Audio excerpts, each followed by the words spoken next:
Ideal situation is when you've had a really heavy rainfall, say in late September, that raises Destamina up a couple of feet. And at that line, glacial flats, there'll be a whole gob of clear water over there. And there'll be silver in it. And yeah, you'll be even throwing it when you could cast out and you can see your lure coming and you can see a silver with his mouth open. Wow. 20 or 30 feet away. And then there's two cabins up there. One of them belongs to the refuge. And the other one's a great big barn of a cabin that's privately owned.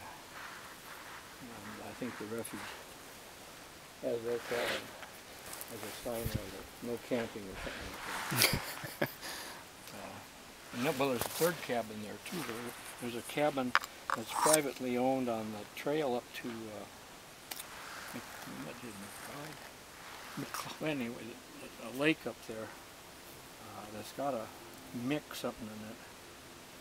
And there's a nice cabin up there, and the trail runs. One of the trails goes right across this guy's porch of this private cabin. Isn't there a cabin begins with I? Isabella Lake, or is it? Yeah. If my memory's getting a little foggy. But anyway, there's a nice cabin up there. Refuge cabin. And it's about a 4.5 mile hike, I guess, to get to it.